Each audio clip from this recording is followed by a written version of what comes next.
I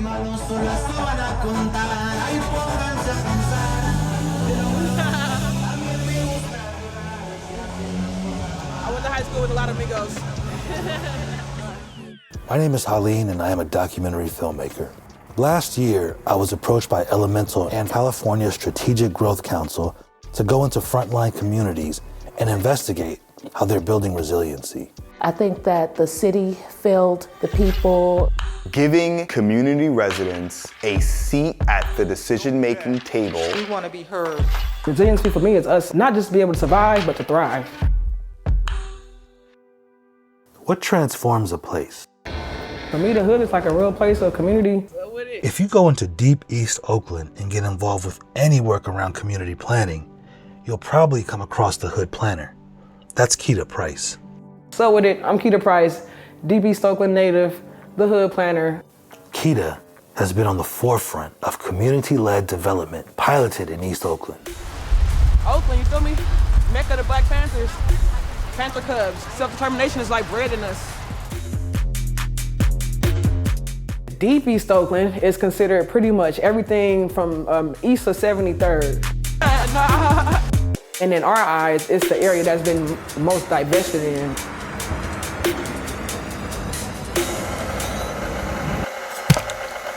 Hey, what's up, Peter? How you been? Man, can't call it. Where you get your food at? Usually get it from donations from farmers markets, but you know, farmers markets are also getting a little bit expensive.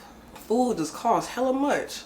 The community knew what their problems were. I know for sure it's a couple of community gardens in the area. Plain and Justice got a farm, about to build an aquaponics farm. Keita's role was to check in on the projects to see how they were going.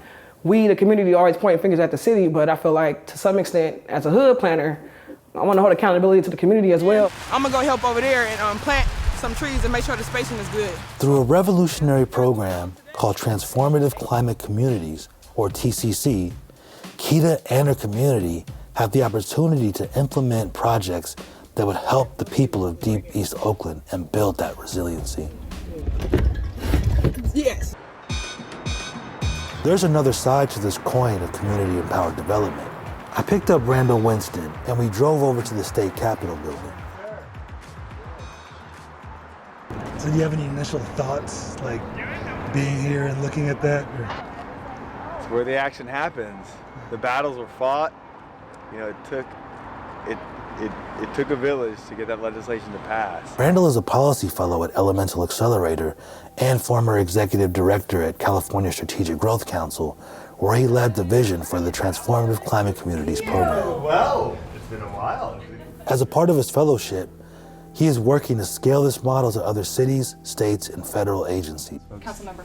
I was gonna say that's Mike Flad. I arrived in Sacramento in 2011. I kept seeing and sensing a disconnect. And the disconnect was really, you had regulators and policymakers deciding this is what we believe is best for disadvantaged communities. But really the responsibility rests with the local government and not with the state to ensure that justice is being done.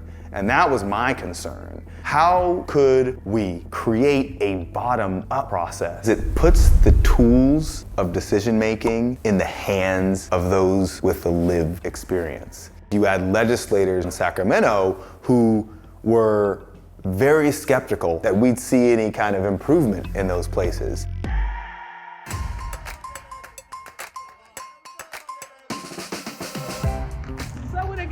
How you doing, Keita? Man, good to see you. Good to see you. So what we're looking at here is literally one of the largest collections of organic fruit trees in North America. It's a lifeline for people. It's not just about staying free from incarceration, it's about all the ripple effects from that. And here's our cold storage unit where we distribute food to the community. How does the Transformative Climate Communities funding help expand what y'all doing here? We're on 2 acres here in this nursery, and that land there was, for sale for $2 million. There's no way Planting Justice would have been able to purchase that property. Right. So because of the TCC grant, we're able to expand from a really strong place and add 3 more acres on the block. Great job. Thank you so much, Steve. The community of East Oakland received $28.2 million through the TCC grant to put into areas that they chose. These areas align with community priorities around youth initiatives, like the Scraper Bike program, where youth customize their bikes using personalized color combinations and all sorts of unique materials. There was TCC money poured into health, jobs, safety, and access to affordable housing. This is the Affordable Housing Development Unit. It's all 100% affordable. 15 units is set aside for unhoused residents. We felt really supported by the SGC, making really big moves. TCC funding went to food and transportation, greening and planting trees, workforce development, and many other things. We have Brookfield Elementary, we're higher ground, we're on a freeway, and so it's just a lot of noise and a lot of pollution. And so it's not just about planting trees, we're actually creating a green buffer. And it's also important, again, to come out here and connect with your community and pour your energy into the soil. I feel like I got dirt all over my face. So, Hey, what's up? love you. You too. Collard Green from Planet Justice. Okay. I love my family. I'm super family oriented, you feel me? We got like a village type of feel.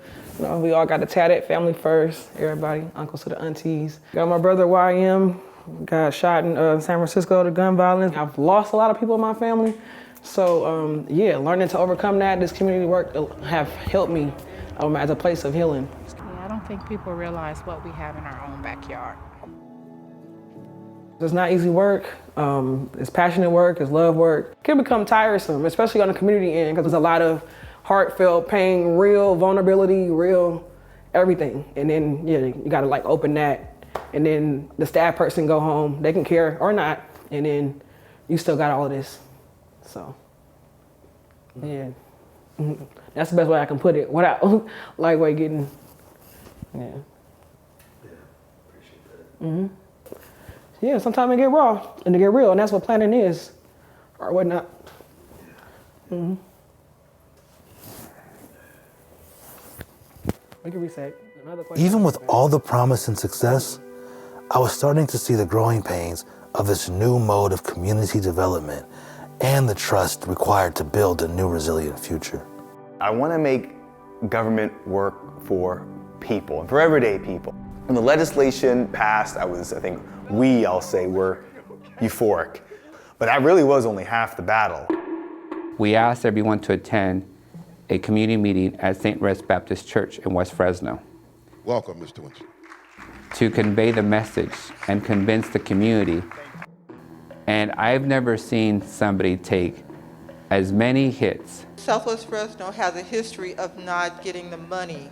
Then the disadvantaged community. Where's the community's access? The community residents, they were like, ha! You know, this is, how can we trust you? We get limited once again. We want to be heard, really, and have an action taken after you've heard us. If you don't do that, my brother passed the ground and just wasted all this electricity.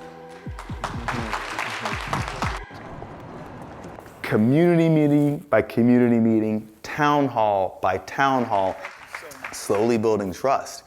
Progress was made and is being made just by having that conversation. I knew that Keita wanted to build a social enterprise planning firm to continue the work in East Oakland, and that Randall was trying to scale TCC across the nation.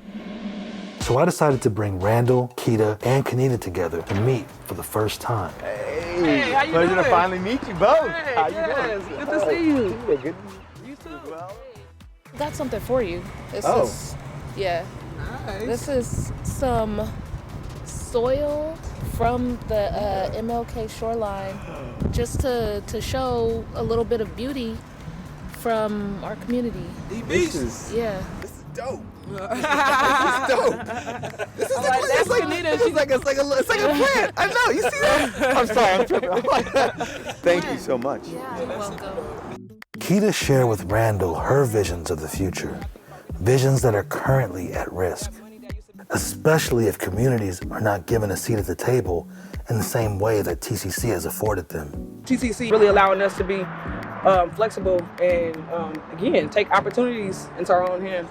What I had learned about TCC and its impact was staggering. There have been $330 million awarded to 30 communities. That's 398 affordable housing units built, 12,995 trees planted, 6 new parks, 6 new community gardens, 26 zero-emission buses, 861 workers placed in jobs, and more. I just want to say I appreciate you and your passions and taking the journey you did and getting us to TCC. There are tens of billions of dollars in state and federal infrastructure investment being allocated right now. We have seen time and time again that when a community is truly empowered to lead, innovation and resilience follow. Now it's really time to roll up our sleeves.